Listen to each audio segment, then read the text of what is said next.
You never be too careful out here in the woods. আজকের গল্পটা Melissa নামের এই মেয়েটাকে নিয়ে। শহরের যান্ত্রিক জীবনের ঝামেলা আর চাপ থেকে নিজেকে একটু দূরে রাখার জন্য সে জঙ্গলের ভেতর ফরেস্ট রেঞ্জার হিসেবে নতুন চাকরি নিয়েছে। আর আজকে তার কাজের প্রথম দিন, তাই গাড়িতে করে নিজেই জঙ্গলের লুকআউট টাওয়ার নামে একটা জায়গায় যাচ্ছে, যেখানে সে ডিউটি করবে। তো কিছু দূর যাওয়ার পর তার বয়ফ্রেন্ডের মেসেজের রিপ্লাই দেওয়ার জন্য মেলিসা ফোনটা হাতে নেয়। আর এরপর সামনে তাকাতেই হঠাৎ দেখে রাস্তার ঠিক মাঝখানে কেউ একজন দাঁড়িয়ে আছে। এটা দেখেই ভয় পেয়ে সে সাথে সাথেই জোরে ব্রেক করে আর লোকটার কিছু হয়েছে কিনা সেটা দেখার জন্য গাড়ি থেকে নেমে যায়। কিন্তু আশ্চর্যজনকভাবে গাড়ি থেকে নেমে এসে সে আর কাউকেই দেখতে পায় না। মেলিসা কিছুতেই বুঝতে পারে না লোকটা হঠাৎ কোথায় গেল। তো সে যখন আবার নিজের গাড়ির দিকে ফিরে তাকায়, ঠিক তখনই দেখতে পাই সেই একই লোক হঠাৎ করে তার পেছনে দাঁড়িয়ে আছে।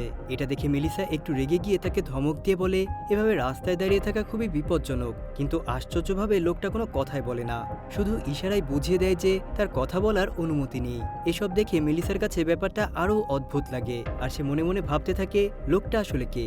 আর ঠিক এই সময়ে সেখানে স্যাম নামের আরেকজন লোক তার এক বন্ধুর সাথে সেখানে আসে। স্যাম জানায় ওর নাম স্কিয়ার আর সে এই জঙ্গলের এলাকাটা নজরদারির কাজ করছে। এটা শুনে মেলিসার একটু হলেও টেনশন কমে, কিন্তু এরপরেই সে তাদের হাতে থাকা অস্ত্রগুলো দেখে ভাবে হয়তো তারা এখানে শিকার করছে। তবে স্যাম তখন তাকে বুঝিয়ে বলে আমরা তো কেবলমাত্র এই জঙ্গলটার দেখাশোনা করছি আর নিজেদের সুরক্ষার জন্যই এই অস্ত্রগুলো সাথে রেখেছি। আর তাছাড়া এই জঙ্গলে অস্ত্র বহন করার উপরও কোনো নিষেধাজ্ঞা নেই, তাই চিন্তার কিছু নেই। এসব শুনে মেলিসা তাদেরকে আর কোনো সন্দেহ করে না। তো যাই হোক, তাদেরকে বিদায় দিয়ে মেলিসা আবারও সামনের দিকে আগায়। আর খানিক বাদেই সে নিজের লুকআউট টাওয়ারের কাছে পৌঁছে যায়, যেখানে একটা বন্ধ গেট ছিল। মেলিসা গাড়ি থেকে নেমে গেটটা খুলে গাড়িটা ভেতরে ঢুকিয়ে দেয় আর এরপর সে আবার বাইরে এসে গেটটা বন্ধ করতে শুরু করে। কিন্তু সে জানতো না ঠিক ওই সময় তার গাড়ির রেডিও হঠাৎ একা একাই চলতে শুরু করেছে। তবে ঠিক তখনই দূর থেকে একটা অচেনা গাড়ি খুব দ্রুত গতিতে মেলিসার দিকেই এগিয়ে আসতে থাকে। এটা দেখে সে ভয় পেয়ে তাড়াতাড়ি গেট বন্ধ করতে যায় আর সেই গাড়িটা এসে একদম তার সামনে থেমে যায়। গাড়ির ভেতরে বসে থাকা অচেনা লোকটা অদ্ভুতভাবে তার দিকে তাকিয়ে থাকে। তবে পরিস্থিতি সামাল দিতে আর কোনো ঝামেলায় না জড়িয়ে মেলিসার সাথে সাথে গাড়িতে উঠে সেখান থেকে চলে যায়। এরপর সে সেই লুকআউট টাওয়ারে পৌঁছে যায়। সেখানে তার সাথে বিলি নামের একটা ছেলে দেখা হয় আর তাকে দেখেই মনে হচ্ছে হয়তো সে অনেক তাড়াহুড়ার মধ্যে আছে। তো মেলিসা তাকে রাস্তায় ঘটে যাওয়া সেই অদ্ভুত ঘটনাটার কথা জানায়, কিন্তু বিলি তার কোনো কথাই কান না দিয়ে বলে ক্যাপ্টেন এজিউড কিন্তু কোনো অজুহাতই পছন্দ করে না। এরপর বিলি আরও বলে এখানে তোমার কিছু করার দরকার হলে আমাকে বলো। আর হ্যাঁ, তোমার মতো আমিও এই এলাকায় অনেক অদ্ভুত কিছু দেখেছি। আর এটা বলেই বিলি এখান থেকে চলে যায়। বিলির এসব কথা শুনে মেলিসার ভেতর একটা অজানা ভয় কাজ করতে শুরু করে। তো বিলি চলে যাওয়ার পরেই মেলিসা তাড়াতাড়ি ওই ওয়াচ টাওয়ারের উপরে উঠে পড়ে আর প্রথম দিনের মতো নিজের ডিউটিতে লেগে পড়ে। তবে কিছুক্ষণ পরেই হঠাৎ তার বোরিং লাগতে শুরু করে, তাই সে রেডিওতে অন্য কারোর সাথে যোগাযোগ করার চেষ্টা করে। কিন্তু সেখানকার রেডিওটা একদমই কাজ করছে না, কারণ নিচের জেনারেটরটা বন্ধ হয়ে আছে। তাই সে নিচে গিয়ে একাই জেনারেটরটা চালু করার চেষ্টা করতে থাকে। আর ঠিক সেই সময় সে ঘড়ি দেখে বুঝতে পারে সে রিপোর্ট জমা দিতে অলরেডি অনেক দেরি করে ফেলেছে। তো অনেক চেষ্টার পর যখন সে আবার তার বসের সাথে রেডিওতে যোগাযোগ করে, তখন তার বস তাকে অনেক বকা দিতে থাকে আর বলে প্রথম দিনেই তুমি অনেক লেট করে ফেলেছো। মেলিসা তার বসকে বোঝানোর অনেক চেষ্টা করে, কিন্তু বিলি যেমনটা বলেছিল ঠিক সেভাবেই তাদের বস মেলিসার একটা কথাও শুনে না, বরং উল্টো তাকে কাজে আরও মনোযোগী হওয়ার কথা বলে কলটা কেটে দেয়। তো এরপর মেলিসা দূরবীন দিয়ে জঙ্গলের দিকে নজরদারি করতে থাকে রিপোর্ট লেখার জন্য।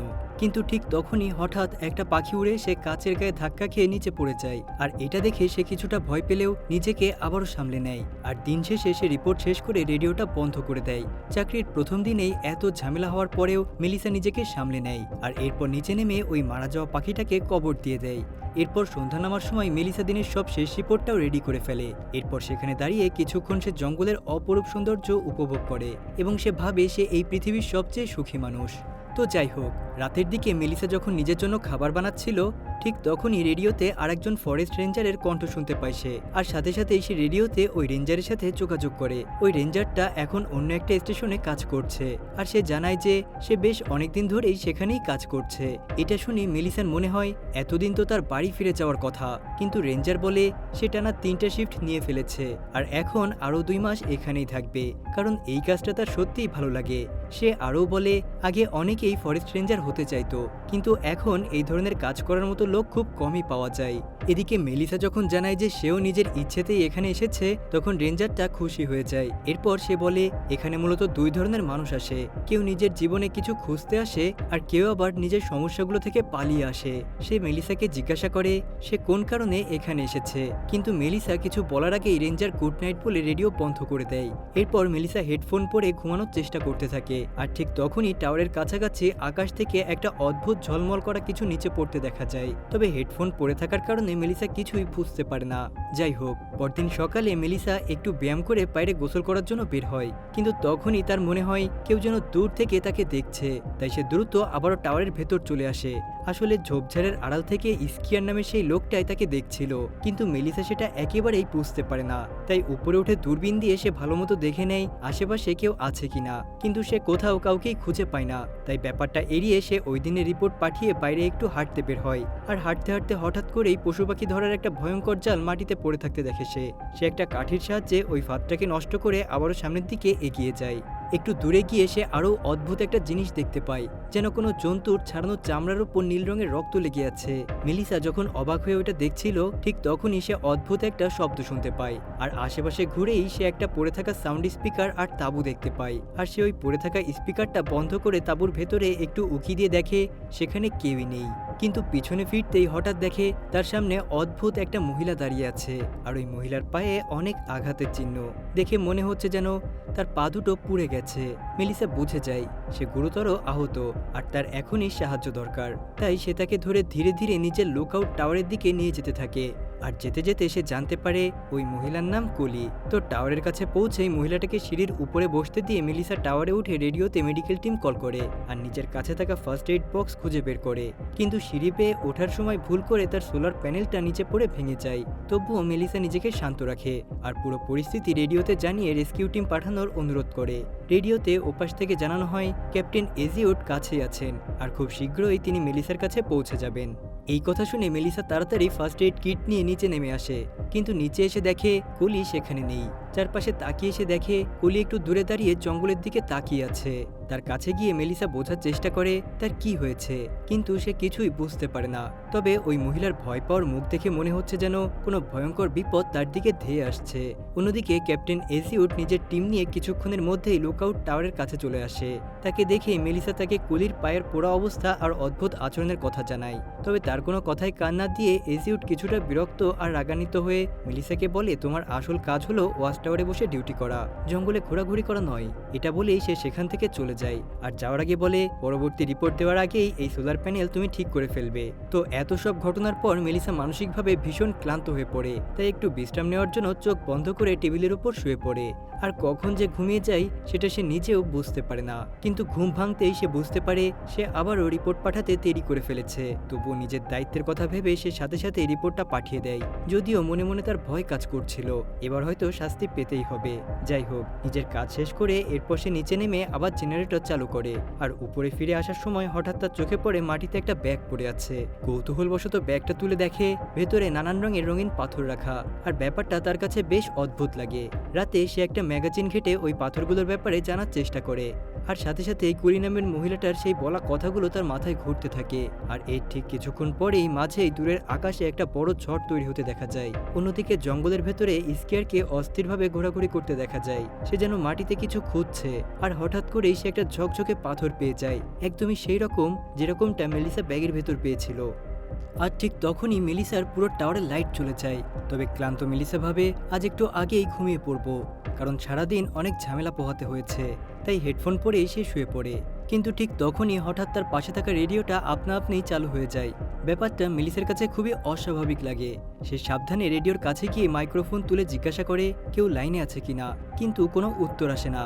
উল্টো হঠাৎ ফ্রিকোয়েন্সি বদলে যেতে থাকে আর রেডিও থেকে অদ্ভুত একটা আওয়াজ ভেসে আসে। আর এটা শুনে মেলিসা অনেক ঘাবড়ে যায়। তো পরদিন সকালে উঠে সে এই চাকরিটা ছেড়ে দেবে ভাবে, কিন্তু তবুও দায়িত্বের কথা ভেবে সে কাজ চালিয়ে যেতে থাকে। যদিও এজিউড তাকে টাওয়ারেই থাকতে বলেছিল, তবুও মেলিসা এজিউডের আদেশ অমান্য করে সেই ক্যাম্পটা আবারও একবার দেখার জন্য চায়। যেখানে তার সঙ্গে ওই বয়স্ক মহিলার দেখা হয়েছিল। সে ব্যাগ গুছিয়ে টাওয়ার থেকে নেমে জঙ্গলের ভেতরের দিকে হাঁটতে শুরু করে আর ক্যাম্পে পৌঁছে সে চারপাশের ছবি তুলতে থাকে। ঠিক তখনই সেখানে এক ক্যাম্পার এসে তার সাথে কথা বলে। লোকটা জানতে চায় এখানে আসলে কি ঘটেছে। মেলিসা বলে হয়তো কোনো পশুর আক্রমণ হতে পারে। ওই লোকটা মেলিসার সাথে আরো অনেক কথা বলতে চাইছিল, কিন্তু তার সাথে কথা বলতে মেলিসার একেবারেই ভালো লাগছিল না। তাই মেলিসা তার একটা ছবি তুলে তাকে বিদায় জানিয়ে সেখান থেকে আবারও টাওয়ারে চলে আসে। সেই রাতে মেলিসা টাওয়ারের বারান্দায় বসে দূরের ঘন জঙ্গলের দিকে অনেকক্ষণ তাকিয়ে থাকে। আর এরপরেই সময় কাটাতে সে রেডিওতে রয় নামের সেই রেঞ্জারের সাথে কথা বলতে শুরু করে। রয় একজন সাইকিয়াট্রিস্ট ছিল আর তার স্ত্রী কিছুদিন আগেই মারা গেছে। এটা শুনে মেলিসার মন কিছুটা খারাপ হয়ে যায়। তখন রয় বলে এই টাওয়ার থেকে যখন সে গাছ আর পাহাড় দেখে তখন তার স্ত্রীর শুধু ভালো স্মৃতিগুলোর কথাই মনে পড়ে যায়। রয়ের কথা শুনে মেলিসার অনেক ভালো লাগে আর তখন সে নিজের মনের কথা খুলে বলতে শুরু করে। সে জানায় নতুন কোনো অর্থ খুঁজতেই সে এখানে এসেছে। আগের জীবনে সে একদমই সুখী ছিল না আর তার মনে হয়েছিল এই জায়গায় থাকলে সে নিজেকে আবার ঠিক করতে পারবে। যাই হোক, রয়ের সাথে কথা বলতে বলতে মেলিসা ওই দিন ঘুমিয়ে পড়ে আর পরদিন নিজের ডিউটি পালন করে সে আবারও বেরিয়ে পড়ে জঙ্গলের উদ্দেশ্যে। আর কিছু দূর হাঁটার পরেই হঠাৎ তার কানে একটা ভয়ঙ্কর শব্দ ভেসে আসতে থাকে আর শব্দটা ধীরে ধীরে তার দিকেই আসছে। ভয় পেয়ে মেলিসা সেখান থেকে দৌড়াতে শুরু করে, কিন্তু দৌড়াতে দৌড়াতে হঠাৎ করেই তার পা ভয়ঙ্কর একটা ফাঁদের মধ্যে আটকে যায় আর ভয়ঙ্কর রকম যন্ত্রণায় সে চিৎকার করতে থাকে। সেই সাথে ওই ভয়ঙ্কর আওয়াজটাও তার দিকেই এগিয়ে আসতে থাকে। ঠিক তখনই অদ্ভুতভাবে গতদিনের দেখা হওয়া সেই লোকটা তার কাছে এসে তাকে ওই ফাঁদ থেকে মুক্ত হতে সাহায্য করে। কিন্তু উঠে দাঁড়ানোর পরেও পায়ে ব্যথার কারণে মেলিসা কোনো মতেই হাঁটতে পারছিল না। আর এটা দেখে ওই লোকটা বলে আপনি চাইলে আমি আপনাকে টাওয়ার পর্যন্ত পৌঁছে দিতে পারি। এটা শুনে মেলিসার একটু খটকা লাগে। সে বলে আমি তো আপনাকে কখনোই টাওয়ারের ব্যাপারে বলিনি, আপনি তাহলে কিভাবে এটা জানলেন? লোকটা তখন অস্বীকার করে বলে আরে আপনি আমাকে বলেছিলেন, একটু মনে করে দেখেন। কিন্তু মেলিসার কাছে এইবার এই লোকটা সবকিছুই অনেক অদ্ভুত লাগতে থাকে আর সে ওই লোকটাকে সরাসরি বলে দেয় আমার আপনার কোনো সাহায্যের দরকার নেই। কিন্তু লোকটা মেলিসার কাছে ভালো সাজার অনেক চেষ্টা করতে থাকে, তবে এবার কোনো লাভ হয় না। কিন্তু তখনই হঠাৎ ওই লোকটা অনেক রেগে যায় আর বলে যে কোনো মূল্যে তোমাকে আমার সাথে যেতেই হবে। এটা দেখে ভয় পেয়ে মেলিসা ব্যাগ থেকে পেপার স্প্রে বের করে ওই লোকটার চোখে ছিটিয়ে দেয়, কিন্তু অদ্ভুতভাবে এতে লোকটার কিছুই হয় না। এরপর লোকটা বলে তুমি ভুল করছো, তোমাকে পস্তাতে হবে, তোমার কাছে আমার কিছু জিনিস আছে, ভালোই ভালোই তুমি আমাকে ওগুলো দিয়ে দাও। ঠিক তখনই স্যাম নামের সেই লোকটা তার সাথীকে নিয়ে সেখানে চলে আসে আর পরিস্থিতি বুঝতে পেরে সে মেলিসাকে নিয়ে সেখান থেকে যেতে শুরু করে। আর স্যামের সাথে আসা লোকটা ওই ভয়ঙ্কর লোকটাকে আটকানোর চেষ্টা করে, কিন্তু ওই ভয়ঙ্কর লোকটাকে আটকানোর চেষ্টা করে কোনো লাভ হয় না। ওই লোকটা স্যামের কাছে সেই তার গলা টিপে ধরে আর তার পকেটে থাকা অদ্ভুত রঙের একটা পাথর বের করে নিজের কাছে রেখে তাকে সেখানেই মেরে ফেলে। আর এমন ভয়ঙ্কর দৃশ্য দেখে স্যাম আর মেলিসা দুজনেই ভয় পেয়ে সেখান থেকে দৌড়ে পালাতে শুরু করে। আর নিজেদের গাড়ির ভেতরে ঢুকে যখন গাড়ি স্টার্ট করতে চায় ঠিক তখনই ওই অদ্ভুত লোকটা আবারও মেলিসার সামনে চলে আসে।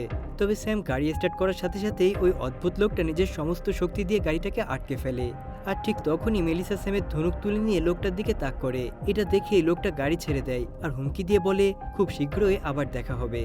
এরপর পথে স্যাম মেলিসার উপর ভীষণ রেগে যায়, কারণ সে আগেই তাকে এই এলাকার অদ্ভুত আর ভয়ঙ্কর লোকদের ব্যাপারে সাবধান করেছিল। মেলিসা আসলে তখনও কিছুই বুঝে উঠতে পারছিল না। স্যাম পরিষ্কারভাবে তখন বলে সে কোনো সাধারণ মানুষ নয়, বরং শয়তানের মতো কোনো প্রাণী। এতে মেলিসার মন আরও অস্থির হয়ে ওঠে। তো কিছু দূর এগোতেই তারা স্যামের সেই সহযোগী স্কেয়ারকে আহত অবস্থায় মাটিতে পড়ে থাকতে দেখে। স্যাম সঙ্গে সঙ্গে গাড়ি থেকে নেমে স্কেয়ারের কাছে যায় আর মেলিসাকে গাড়িতেই থাকতে বলে, কিন্তু ঠিক তখনই মেলিসা দেখে সেই লোকটা আবার ফিরে আসছে। ভয়ে সে হর্ন বাজিয়ে স্যামকে সতর্ক করতে থাকে আর গাড়ি স্টার্ট দেওয়ার চেষ্টা করে, কিন্তু সে কোনোভাবেই গাড়ি চালু করতে পারে না। আর পেছনে ফিরে তাকাতেই সে দেখে লোকটা একদম তার পাশেই দাঁড়িয়ে আছে। লোকটা ঝটকা দিয়ে গাড়ির দরজা খুলে ফেলে মেলিসাকে ধরতে যাবে। ঠিক তখনই স্যাম পেছন থেকে ঝাঁপিয়ে পড়ে তাকে মাটিতে ফেলে দেয়। এরপর দুজনের মধ্যে ভয়ঙ্কর লড়াই শুরু হয়। এক পর্যায়ে স্যাম নিজের পকেট থেকে সেই ঝকঝকে পাথরটা বের করে ছুঁড়ে ফেলে দেয় লোকটার মনোযোগ ঘোরানোর জন্য। পাথরটা পড়তেই লোকটা পাথরগুলো কুড়ানোর জন্য যায় আর সেই সুযোগে স্যাম তাকে ধরে তার গলা চেপে ধরে। আর এই সুযোগটা কাজে লাগিয়ে মেলিসা দৌড়ে পালিয়ে কাছেই থাকা একটা তাঁবুর ভেতর গিয়ে লুকিয়ে পড়ে, কিন্তু ওই অদ্ভুত লোকটা খুব দ্রুত তাকে নৃশংসভাবে মেরে ফেলে। এরপর সে স্যামের কাছ থেকে সেই অদ্ভুত জিনিসটা তুলে নিয়ে ধীরে ধীরে মেলিসার দিকে এগোতে থাকে আর তাঁবুর চারপাশে তাকে খুঁজতে খুঁজতে বলতে থাকে তার শুধু ওই জিনিসটাই দরকার যেটা মেলিসা তার কাছ থেকে নিয়ে এসেছে। এরপর সে পাশের একটা টেন্টের দিকে এগিয়ে যায় ভাবে মেলিসা হয়তো সেখানেই লুকিয়ে আছে, কিন্তু মেলিসা আসলে উল্টো দিক দিয়ে বের হয়ে এতক্ষণে অনেকটা দূরে চলে গিয়েছে। ঠিক তখনই স্কিয়ার আবার সামনে আসে আর লোকটাকে জিজ্ঞাসা করে, আমার সাথে তুমি কি করেছো? উত্তরে লোকটা হেসে বলে, আমি তোমাকে এমন একটা গিফট দিয়েছি যেটা তোমার শরীর কোনোদিনও দিতে পারতো না। কথাটা শুনেই স্কিয়ার মেলিসাকে ওইখান থেকে দূরে কোথাও পালাতে বলে আর নিচে ওই লোকটার সামনে ঢাল হয়ে দাঁড়ায়, কিন্তু লোকটা চোখের পলকেই স্কিয়ারের কাছে পৌঁছে একের পর এক আঘাত করে তাকে মেরে ফেলে। এরপর লোকটার নজর আবার মেলিসার উপর পড়ে আর ভয়ে মেলিসা পিছিয়ে গিয়ে পালানোর চেষ্টা করতে থাকে, কিন্তু 1 সেকেন্ডের মধ্যেই লোকটা তার সামনে এসে দাঁড়ায়। মেলিসা এবার পাশেই পড়ে থাকা একটা কাঠ তুলে নিয়ে নিজেকে বাঁচানোর চেষ্টা করে আর তার মাথায় তখন শুধু একটাই প্রশ্ন, লোকটা আসলে তার কাছ থেকে কি চায়। ঠিক তখনই মেলিসার চোখ পড়ে লোকটার হাতে থাকা একটা অদ্ভুত পাথরের উপর। লোকটার হাবভাব দেখে মেলিসা বুঝতে পারে ওই পাথরটা হয়তো কোনো বড় কিছুরই একটা অংশ। তো এরপর লোকটা মেলিসার চুল ধরে টানতে শুরু করে, কিন্তু মেলিসা মাটি থেকে একটা পাথর তুলে নিয়ে লোকটার হাতে আঘাত করে আর তাতে ওই পাথরটা নষ্ট হয়ে যায়। এটা দেখে লোকটা রেগে গিয়ে আবার আক্রমণ করতে গেলে মেলিসা ওই পাথর দিয়ে তার মাথায় সজোরে আঘাত করে আর কয়েক সেকেন্ডের মধ্যেই লোকটার মাথা থেকে নীল রঙের রক্ত গড়িয়ে পড়তে থাকে। আর এই সুযোগে মেলিসা সেখান থেকে দৌড়ে পালাতে থাকে। এদিকে মাথা থেকে নীল রক্ত বের হতে দেখেই ওই রহস্যময় লোকটা আরো অনেক হিংস্র হয়ে মেলিসার পেছন ধাওয়া করতে থাকে, কিন্তু দৌড়াতে দৌড়াতে সে আরো অনেক বেশি দুর্বল হয়ে যাচ্ছিল। এদিকে মেলিসা কোনো রকমে নিজের লুকআউট টাওয়ারের কাছে পৌঁছে তাড়াতাড়ি উপরে উঠে সেই অচেনা পাথরগুলো লুকিয়ে ফেলে আর নিজের সুরক্ষার জন্য একটা কুড়াল তুলে নেয়। ঠিক সেই সময়ে টাওয়ারের ভেতরে হঠাৎ একজন অপরিচিত লোক চলে আসে, কিন্তু কাছ থেকে দেখে বুঝতে পারে লোকটার কেউ নয়, সেই রয়, যার সাথে সে প্রতি রাতে রেডিওতে কথা বলতো। তবে তারা দুইজন কথা বলার আগেই সেই রহস্যময় লোকটা উপরে উঠে সে রয়কে জোরে ধাক্কা দিয়ে টাওয়ার থেকে নিচে ফেলে দেয়। এরপর সে টাওয়ারের ভেতর ঢুকে পাথরগুলো খুঁজতে শুরু করে। অন্যদিকে নিচে পড়ে থাকা রয়ের দিকে তাকিয়ে মেলিসা বুঝতে পারে এবার তাকে লড়তেই হবে, তাই সে বাকি পাথরগুলো তুলে টাওয়ার থেকে নিচে ছুঁড়ে ফেলে আর লোকটা সেগুলোর পেছনেই দৌড় দেয়। ঠিক এই সুযোগে মেলিসা কুড়াল হাতে নিয়ে নিচে নেমে আহত রয়ের কাছে যায়। অন্যদিকে লোকটা পাথরগুলো খুঁজে পেয়ে বুঝতে পারে এগুলো তো সাধারণ পাথর। রাগে ফেটে পড়ে সে মেলিসার উপর ঝাঁপিয়ে পড়তে যায় আর ঠিক তখনই মেলিসা কুড়াল দিয়ে তার কাঁধে সজোরে আঘাত করে। যন্ত্রণায় লোকটা মাটিতে লুটিয়ে পড়ে আর মেলিসা ক্লান্ত হয়ে ঠিক সেখানেই বসে পড়ে। আর ঠিক তখনই ভয়ঙ্কর সত্যটা সামনে চলে আসে, আসলে এই ক্রিয়েচার চাইলেই নিজের শক্তি অন্য শরীরে ঢুকিয়ে দিতে পারে। আর ঠিক তখনই হঠাৎ করে রয়ের শরীর অদ্ভুতভাবে কাঁপতে শুরু করে, যেন ওই অদ্ভুত প্রাণীটা তাকে দখল করতে চাইছে।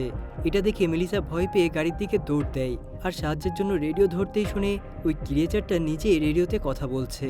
আর এরপর ক্রিয়েচারটা রয়ের শরীরে পুরোপুরি কন্ট্রোল নিয়ে মেলিসার দিকে এগোতে থাকে, কিন্তু রয়ের শরীরের গুরুতর আঘাতের কারণে শেষ পর্যন্ত ওই প্রাণীটা রয়ের শরীর ছেড়ে দিতে বাধ্য হয়। আর এতে কয়েক সেকেন্ডের মধ্যেই রয় স্বাভাবিক অবস্থায় ফিরে এসে মাটিতে লুটিয়ে পড়ে শ্বাস নিতে থাকে।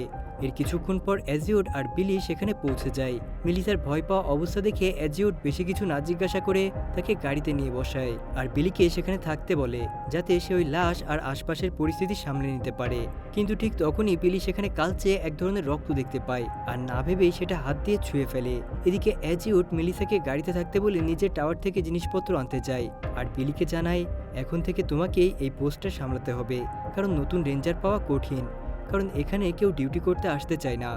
এরপর অ্যাজিওড মেলিসাকে নিয়ে চলে যায় আর শেষ দৃশ্যে দেখা যায় বিলি সাপ্লাই বাকেটের ভেতর অদ্ভুত একটা পাথর খুঁজে পেয়েছে। আর তখনই পরিষ্কারভাবে বোঝা যায় যে সেই ভয়ঙ্কর ক্রিয়েচারটা এবার বিলির শরীরের ভেতর ঢুকে পড়েছে। আর ঠিক এখানেই রহস্য রোমাঞ্চে ভরা এই গল্পটা শেষ হয়ে যায়। তো বন্ধুরা, আমাদের আজকের গল্পটা তোমাদের কাছে কেমন লাগলো অবশ্যই কমেন্ট করে জানাতে ভুলবে না কিন্তু। আল্লাহ হাফেজ।